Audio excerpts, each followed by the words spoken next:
Hello guys, మీరు చూస్తున్నారు RK ఎక్స్ప్లో Telugu channel. ఈ వీడియోలో మనం ఏం తెలుసుకోబోతున్నామంటే కొత్తగా వచ్చిన shine Honda BS6 vehicle 125cc ఈ వెహికల్ గురించి ఇప్పుడైతే తెలుసుకుందాము. కొత్తగా ఏమైనా చూస్తుంటే మన ఆర్కే ఎక్స్ప్లో తెలుగు ఛానల్ని సబ్స్క్రైబ్ చేసేయండి. ఇప్పుడైతే ఈ షైన్ BS6 వెహికల్గా కొత్తగా ఏ పార్ట్స్ అనేవి చేంజ్ చేశారు, తర్వాత కొత్తగా ఏం ఫీచర్స్ అనేవి వచ్చాయి, ఏ కలర్స్ అనేవి ఉన్నాయి, ఈ విషయాలన్నీ తెలుసుకున్నాము. మీరు చూస్తున్నారు షైన్ BS6 హోండా. ఇప్పుడైతే న్యూగా వచ్చిన వెహికల్కి ఏమేమి మార్చారు, తర్వాత వీటిలో స్పెషల్ ఫీచర్స్ ఏంటి, ఇవన్నీ ఇప్పుడైతే తెలుసుకున్నాము. ఈ వెహికల్కి ఇప్పుడు కొత్తగా మార్చినది ఏమిటి, డిజిటల్ మీటర్ అయితే మార్చారు. డిజిటల్ మీటర్ తర్వాత క్లచ్ అడ్జస్ట్మెంట్ అనేది, క్లచ్ ప్లేట్లు అనేది త్వరగా పోకుండా క్లచ్ అనేది ఇచ్చినారు.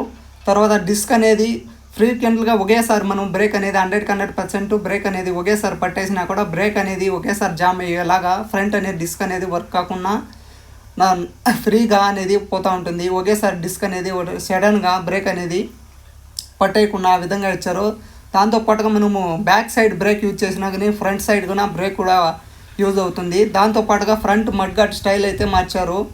ముందు వెహికల్కి ఏమిటి మడ్ గార్డ్ ఫ్రంట్ ఉన్న రేకు ఏమైనా డ్యామేజ్ అయితే అంత మొత్తం అయితే చేంజ్ చేస్తుంటారు. ఇప్పుడైతే చేంజ్ చేసే అవకాశం లేకుండా బ్యాక్ సైడ్ పోయింటే బ్యాక్ సైడ్ చేంజ్ చేయడము, ఫ్రంట్ సైడ్ పోయింటే ఫ్రంట్ సైడ్ మార్చడము, ఈ విధంగా రెండు విధాలుగా ఇచ్చాడు ఫ్రంట్ మడ్గార్డ్ అయితే. దాంతో పాటుగా ఏమిటి LED బల్బ్ అయితే ప్రొవైడ్ అయితే చేసిన లేదు.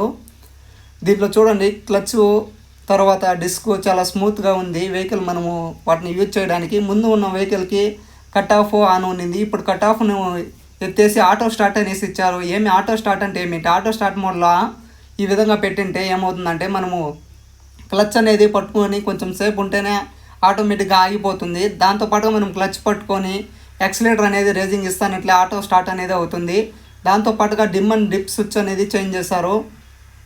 Dim and dip digital meter అయితే ఇచ్చారు ఈ వెహికల్కి. మనం ఎన్నో గేర్లో పోతున్నాము, టైమింగు, ఎంత స్పీడ్ పోతే మైలేజ్ ఇస్తుంది, 1 లీటర్కి ఎంత దూరం పోవచ్చు, సర్వీస్ ఎప్పుడు చేసుకోవాలి, టైమింగు, ఈ విధంగా సెన్సార్ స్టాండ్ మనము స్టాండ్ ఓపెన్లో ఉందా అనేసి ఈ విధంగా అయితే ఇచ్చారు.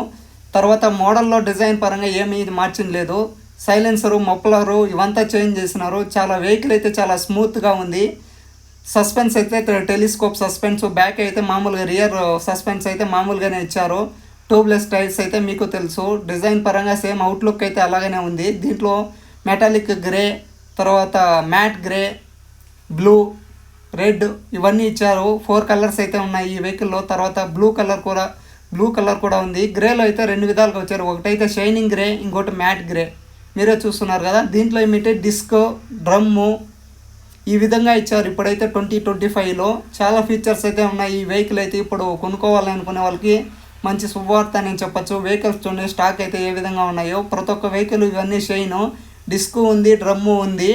దాంతోపాటుగా ఈ ఫీచర్స్ అన్నీ ఉన్నాయి. డిస్క్ అయినా డ్రమ్ అయినా ఏ వెహికల్కైనా ఈ ఫీచర్స్ అన్నీ ఉన్నాయి. సెన్సార్ స్టాండు, డిజిటల్ మీటరు, నేను చెప్పాను కదా ఈ విధంగా ప్రతి ఒక్కటి చేంజ్ చేశారు. అవుట్లుక్ అయితే ఏమాత్రం చేంజ్ చేసిన లేదు. అవుట్లుక్ అయితే సేమ్ ఎలా ఉందో అలాగే ఉంది. బట్ ఏమిటి ఫీచర్స్ అనేవి చేంజ్ చేశారు. కొంతమంది షైన్ అనేది చాలా చూడండి కలర్స్ కూడా చూపిస్తాను. ఇదైతే మెరూన్ రెడ్, డిస్క్ ఉంటుంది, డ్రమ్ ఉంటుంది. మీ చాయిస్ కాబట్టి కస్టమర్కు ఏ విధంగా మీరు డిస్క్ కావాలంటే డిస్క్ ఎత్తుకోవచ్చు, డ్రమ్ కావాలంటే డ్రమ్ ఎత్తుకోవచ్చు. డ్రమ్ కూడా ఏమిటి మనం బ్యాక్ సైడ్ బ్రేక్ యూజ్ చేసే ఫ్రంట్ డ్రమ్ కూడా వర్క్ అవుతుంది బ్రేక్ అనేది, ఆ విధంగా ఇచ్చారు. తర్వాత టైర్స్ కూడా చేంజ్ చేశారు. ముందున్న వెహికల్కి ఇప్పటికి టైర్స్ అనేవి చేంజ్ చేశారు. యాంటీ డిస్క్ బ్రేక్స్ లాగా ఇచ్చారు. ఏమిటి ఇట్లా మనం డ్రైవ్ చేస్తున్నప్పుడు ఒకేసారి బ్రేక్ పడితే పడేలాగా లేకుండా ఒకే సడన్ బ్రేక్స్ అనేవి పడకుండా ఇచ్చారు.